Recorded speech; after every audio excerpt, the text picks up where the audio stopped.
ಇತ್ತೀಚಿನ ಸಂಚಿಕೆಗಳನ್ನು ಜಾಹೀರಾತಿನ ಕಿರಿಕಿರಿ ಇಲ್ಲದೆ ನೋಡಿ.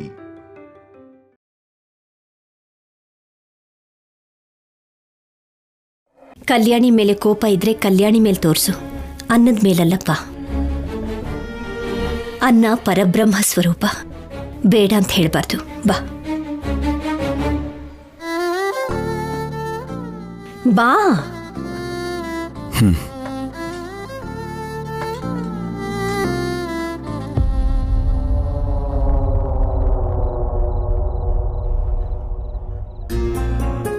ಕಲ್ಯಾಣಿ, ನೀನ್ ಕೂಡ ಕೂತ್ಕೋ, ನಾನು ಬಡಿಸ್ತೀನಿ.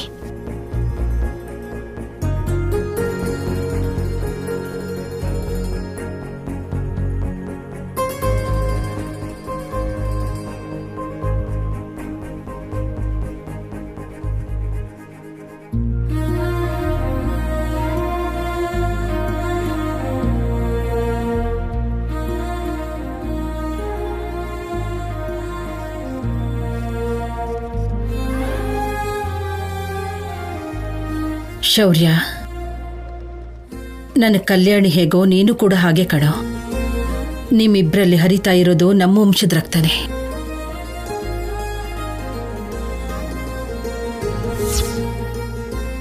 ನಿಮ್ಮಿಬ್ರ ಸಂತೋಷನೇ ನಮ್ಮೆಲ್ರ ಸಂತೋಷ. ಮನೆಯಲ್ಲಿ ಚಿಕ್ಕ ಚಿಕ್ಕ ಜಗಳಗಳು ಹೋಗ್ಬೇಕು ಅಂದ್ರೆ, ನೀನು ಕಲ್ಯಾಣಿ ಸಂತೋಷವಾಗಿರ್ಬೇಕು ಅಂದ್ರೆ, ಪುರೋಹಿತರು ಹೇಳ್ದಾಗೆ ಗಿರ್ಜಾ ಕಲ್ಯಾಣ ಮಾಡಿಸೋದೇ ಒಳ್ಳೇದು.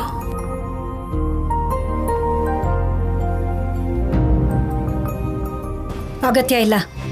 ಅವಳ ಜೊತೆ ಸೇರಿ ನನ್ನ ಮಗ ಯಾವ ಪೂಜೆ ಮಾಡೋದಕ್ಕೂ ನಾನು ಬಿಡಲ್ಲ.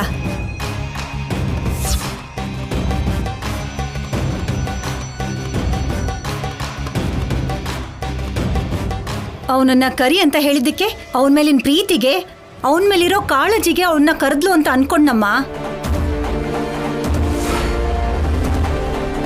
ಆದ್ರೆ ನೀನು ಪೂಜೆ ಬಗ್ಗೆ ಕೇಳೋದಕ್ಕೆ ಕರೆಸಿದ್ಯಾ. ಚೆನ್ನಾಗಿದ್ಯಮ್ಮ.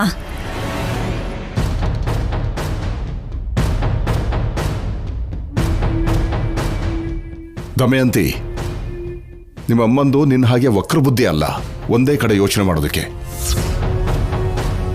ಇಬ್ರು ಚೆನ್ನಾಗಿರ್ಬೇಕು ಅನ್ನೋದೇ ಅವಳ ಆಸೆ ಆಗಿರುತ್ತೆ. ನಿನ್ನ ಮಾತುಗಳಿಗೆ ಮಿತಿನೇ ಇಲ್ವಾ?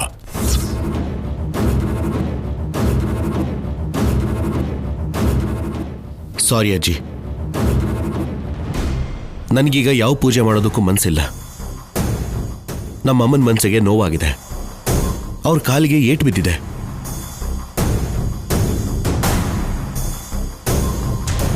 ನಾನಿವಾಗ ನಮ್ಮಮ್ಮ ಏನು ಹೇಳ್ತಾರೋ ಅದನ್ನೇ ಮಾಡ್ತೀನಿ.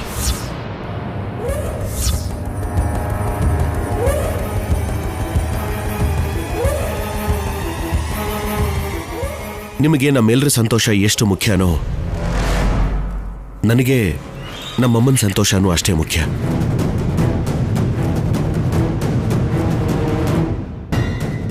ಆಫೀಸರ್, ಶೌರ್ಯ, ಚಿಚಿ, ನನ್ನ ಮಗನ್ನು ಈ ಮನೆಯಲ್ಲಿ ಪ್ರಶಾಂತವಾಗಿ ಊಟ ಮಾಡೋಕ್ಕೂ ಬಿಡಲ್ಲ. ಅಯ್ಯೋ ಅತ್ತೆ, ಅಯ್ಯೋ ಅದ್ಗೆ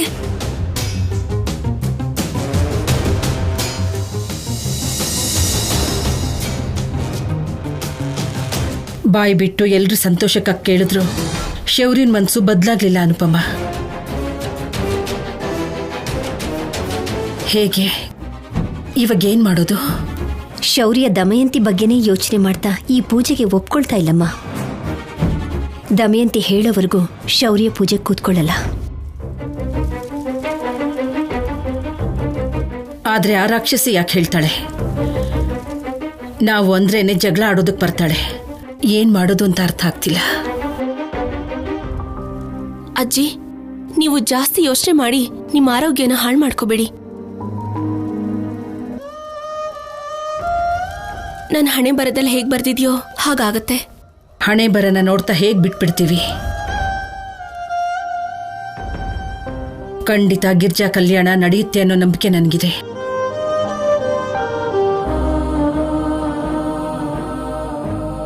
ಆದ್ರೆ ಹೇಗೆ ಅನ್ನೋದೇ ಅರ್ಥ ಆಗ್ತಿಲ್ಲ.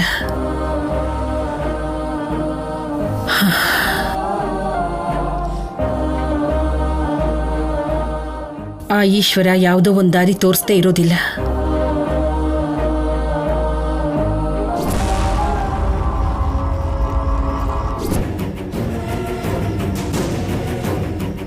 ಅಮ್ಮ, ಇವಾಗ ಹೇಗಿದೆ? ನೋವು ಕಮ್ಮಿ ಆಯ್ತಾ? ಏನ್ ಕಮ್ಮಿ ಆಗಿದ್ಯೋ ಏನೋ ಕಣೋ. ಇಷ್ಟು ಜೋರಾಗಿ ಏಟಾಗಿದೆ ಅಂದ್ರೆ ಅವಳು ಇನ್ನೆಷ್ಟು ಜೋರಾಗಿ ತಳ್ಳಿರ್ಬೋದು ಯೋಚ್ಸು. ಆ ಕಲ್ಯಾಣಿ ನೋಡೋದಕ್ ತಳ್ಳಗಿದ್ದಾಳೆ, ಆದ್ರೆ ತುಂಬಾ ಜೋರಾಗಿ ತಳ್ಬಿಟ್ಲು ಕಣೋ. ಅಮ್ಮ ಅಮ್ಮ, ಟ್ಯಾಬ್ಲೆಟ್ ತಗೊಂಡ್ಯಾ? ಆಮೇಲೆ ತಗೋತೀನಿ ಬಿಡು. ನೀನ್ ಮತ್ತೆ ಮರ್ತು ಹೋಗ್ತೀಯಮ್ಮ, ನಾನು ಕೊಡ್ತೀನಿರು.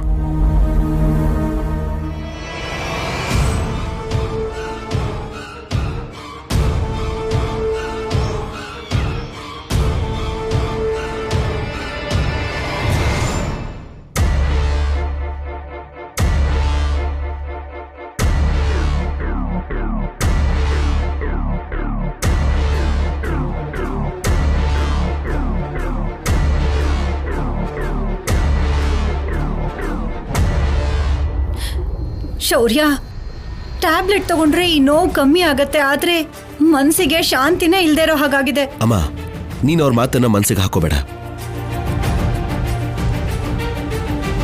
ನಿನಗೆ ಹೀಗಿರೋವಾಗ ನಾನು ಖುಷಿಯಿಂದ ಪೂಜೆಗೆ ಹೇಗೆ ಕೂತ್ಕೋತೀನಿ ಹೇಳು? ನನ್ಗೂ ಅದೇ ಬೇಜಾರು. ನನ್ನಿಂದಾಗಿ ನೀನು ನಿನ್ ಹೆಂಡತಿ ಜೊತೆ ಸರಿಯಾಗಿರೋದಕ್ಕೆ ಆಗ್ತಾ ಇಲ್ಲ. ಇಬ್ರು ಸೇರಿ ಪೂಜೆ ಮಾಡಬೇಕು, ಎಲ್ಲಾದ್ರೂ ಸಂತೋಷವಾಗಿ ಹೊರಗಡೆ ಹೋಗ್ಬೇಕು ಅಂತ ನಿನ್ ಮನ್ಸಲ್ಲೂ ಇರುತ್ತಲ್ವಾ?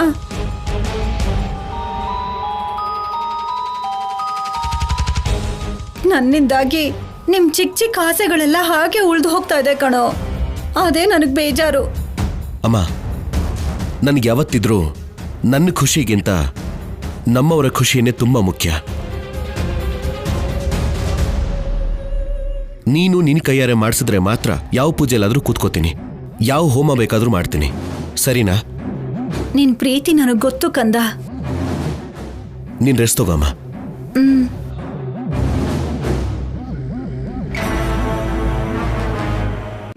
ಹುಷಾರಮ್ಮ.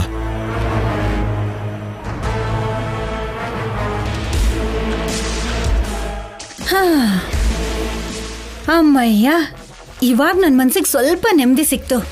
ಬೆಳಿಗ್ಗೆಯಿಂದ ಕೂತು ಕೂತು ನನ್ನ ಕಾಲ್ ಮರಗೆಟ್ಟು ಹೋಗಿದೆ.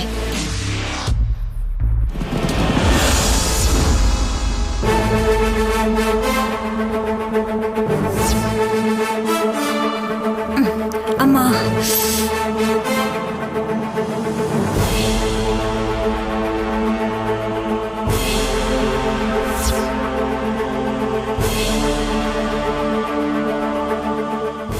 ಸರಿಯಾಗಿ ಸಿಕ್ಕಾಕೊಂಡಿದ್ದೀರಾ.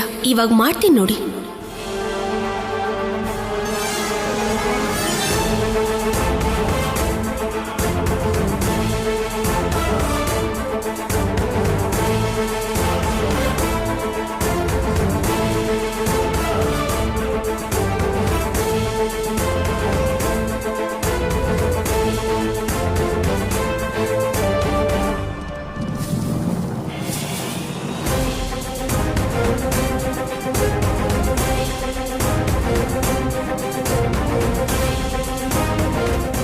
ಅತ್ತೆ, ಅಯ್ಯೋ, ಈ ರಾಕ್ಷಸಿ ಬರ್ತಾ ಇದ್ದಾಳೆ.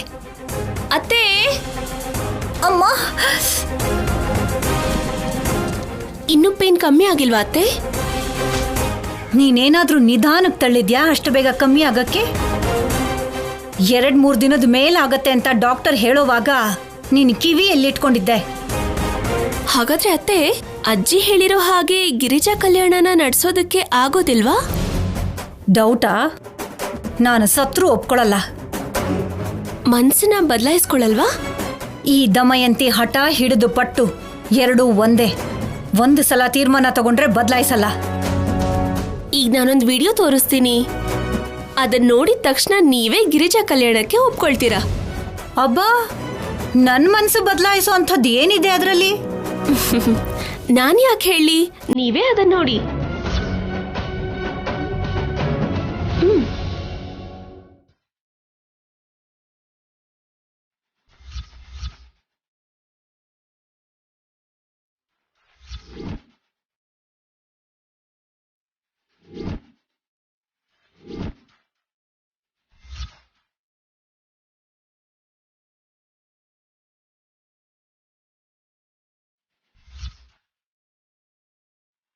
ಅಬ್ಬಬ್ಬಾ ಏನ್ ವಾಕಿಂಗ್ ಮಾಡಿದಿರಾ ಅತ್ತೆ?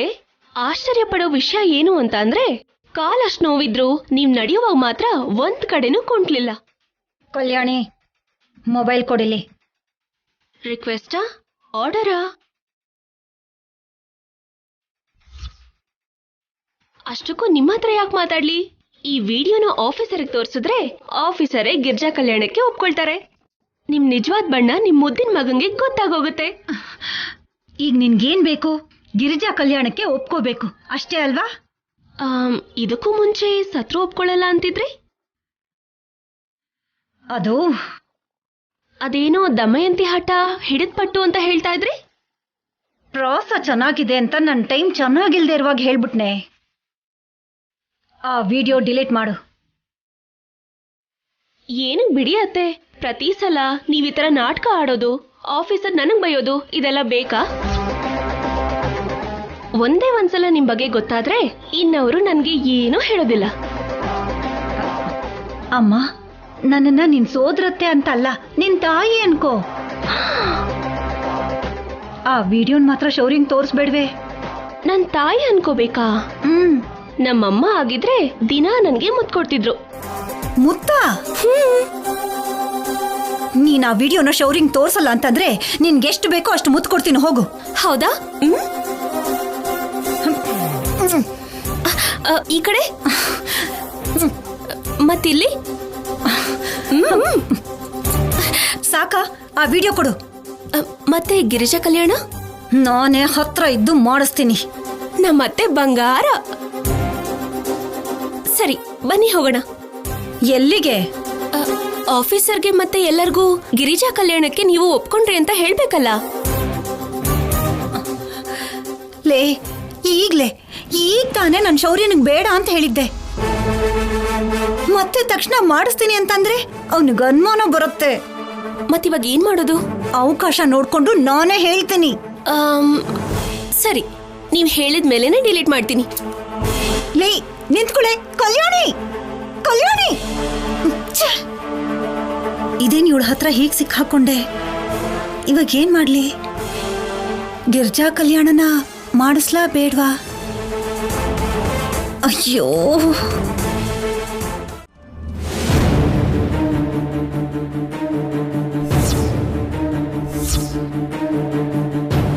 ನಿಮ್ಮ ಅಮ್ಮನ ಮೇಲೆ ಸ್ವಲ್ಪನಾದ್ರೂ ಪ್ರೀತಿ ಇದೆಯೇನೋ? ಅದೇನಮ್ಮ ಹಂಗಂತ್ಯ?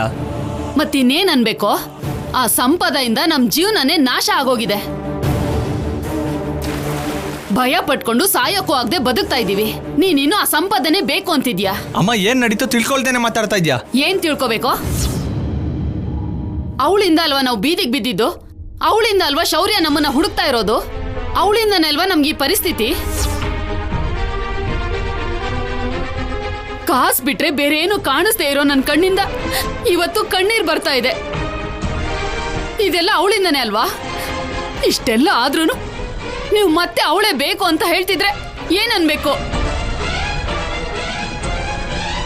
ಮಹಾಲಕ್ಷ್ಮಿ ಜೊತೆ ನಿನ್ ಮದ್ವೆ ಆದ್ರೆ ನಿನ್ ಜೀವನ ಚೆನ್ನಾಗಿರುತ್ತೆ ಅಂತ ಎಷ್ಟೋ ಪ್ರಯತ್ನ ಪಟ್ಟೆ. ಮದ್ವೆ ದಿನ ನಿನ್ ಪಾಡಿಗೆ ನೀನ್ ಓಡೋಗ್ಬಿಟ್ಟೆ.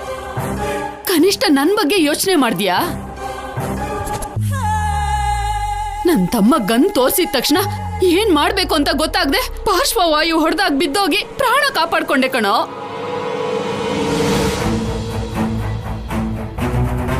ಅನಾಥೆಯಾಗಿ ಹಾಸ್ಪಿಟ್ಲಲ್ಲಿ ಒಬ್ಳೆ ಸಾವಿನ ಭಯದಲ್ಲಿ ನಾಟಕ ಮಾಡಕ್ಕಾಗದೆ ಸಾಯ್ತಾ ಇದ್ದೆ. ಆದ್ರೆ ಒಂದಿನ ಕೂಡ ನೀನ್ ನನ್ ಬಗ್ಗೆ ಯೋಚನೆನೆ ಮಾಡ್ಲಿಲ್ಲ.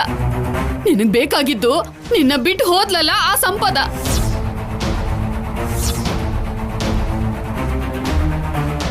ನೀನು ಆ ಸಂಪದ ಎಲ್ಲಾದ್ರೂ ಹಾಳಾಗೋಗಿ.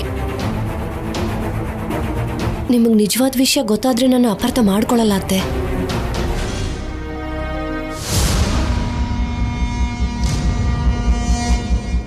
ನಾನು ಆ ಮನೆಗೆ ಹೋಗಿದ್ದು ಸಿದ್ದು ಇಷ್ಟ ಆಗ್ದೇನೋ, ನೀವಿಷ್ಟ ಆಗ್ದೇನೋ, ಅಥವಾ ಶೌರ್ಯನ್ ಮೇಲಿನ ಪ್ರೀತಿಯಿಂದನೋ ಅಲ್ಲ. ಬರೀ ದುಡ್ಡುಗೋಸ್ಕರ.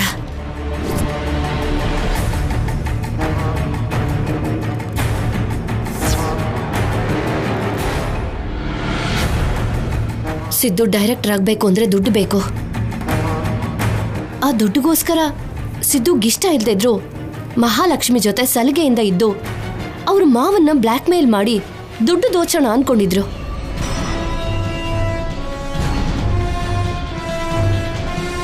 ನೀವದನ್ನ ಮದ್ವೆವರೆಗೂ ತಗೊಂಡು ಹೋದ್ರಿ.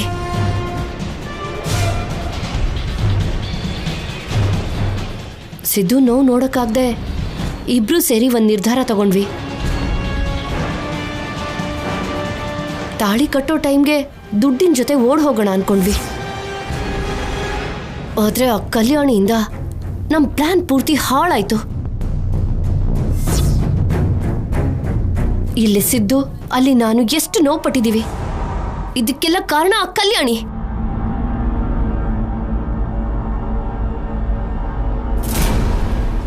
ನಮ್ ನೋವಿಗೆ ಕಾರಣ ಆಗಿರೋ ಆ ಕಲ್ಯಾಣಿನ ಮಾತ್ರ ಬಿಡೋದಿಲ್ಲಮ್ಮ.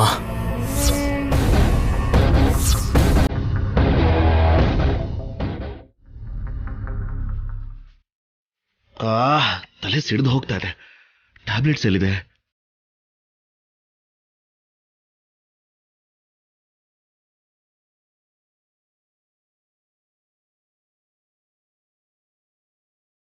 ಆಫೀಸರ್, ಏನ್ ಹುಡುಕ್ತಾ ಇದ್ದೀರಾ?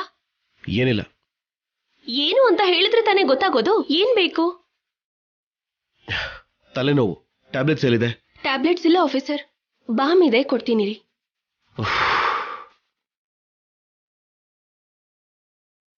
ಕೂತ್ಕೊಳ್ಳಿ, ನಾನು ಹಚ್ತೀನಿ. ಏನ್ ಬೇಕಾಗಿಲ್ಲ, ಕೊಡಿಲಿ. ಹಾಗೆ ಹೇಗಾಗತ್ತೆ? ಅವ್ರಿಗವ್ರೆ ಹಚ್ಕೊಂಡ್ರೆ ನೋವು ಕಮ್ಮಿ ಆಗಲ್ಲ. ಪ್ರೀತಿಯಿಂದ ಯಾರಾದ್ರೂ ಹಚ್ಚಿದ್ರೆ ತಕ್ಷಣ ಕಮ್ಮಿ ಆಗತ್ತೆ. ಇದನ್ನ ಟಚ್ ಥೆರಪಿ ಅಂತ ಹೇಳ್ತಾರೆ. ಅದಕ್ಕೆ ನಾನೇ ಹಚ್ತೀನಿ.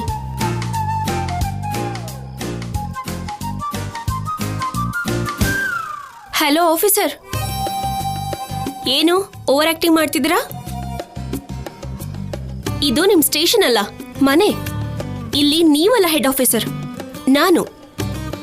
ಸೈಲೆಂಟಾಗಿ ಕೂತ್ಕೊಳ್ಳಿ. ನನ್ ಬಗ್ಗೆ ಇನ್ನೂ ನಿಮಗ್ ಸರಿಯಾಗಿ ಗೊತ್ತಿಲ್ಲ.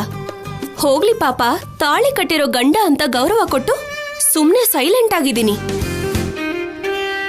ನನ್ನ ಒರಿಜಿನಲ್ ಕ್ಯಾರೆಕ್ಟರ್ ತೋರಿಸ್ತೆ ಅಂದ್ರೆ ತಡ್ಕೊಳ್ಳೋದಿಲ್ಲ. ಬನ್ನಿ ಕೂತ್ಕೊಳ್ಳಿ. ಕಲ್ಯಾಣಿ, ಬೇಡ ಅಂತ ಹೇಳಿದ್ರೆ ಅರ್ಥ ಆಗಲ್ವಾ? ಪರ್ಮಿಷನ್ ಕೇಳಬೇಕು ಅಂತ ಗೊತ್ತಾಗಲ್ವಾ? ಹೌದಾ, ಪರ್ಮಿಷನ್ ಕೇಳ್ಬೇಕಿತ್ತಾ? ಸರಿ, ತಗೊಳ್ತೀನಿ ಬಿಡಿ. ಆದ್ರೆ ನನ್ ಕುತ್ತಿಗೆಗೆ ತಾಳಿ ಕಟ್ಟೋಕ್ಕೂ ಮುಂಚೆ ನೀವ್ ನನ್ ಪರ್ಮಿಷನ್ ಕೇಳಿದ್ರಾ? ಅಟ್ಲೀಸ್ಟ್ ಒಂದ್ ಮಾತು ಹೇಳಿದ್ರಾ? ಇಲ್ವಲ್ಲ. ಆಗ ನೆನ್ಪಾಗದೆ ಇರೋ ಪರ್ಮಿಷನ್ ಇವಾಗ ನೆನ್ಪಾಗೋಯ್ತಾ?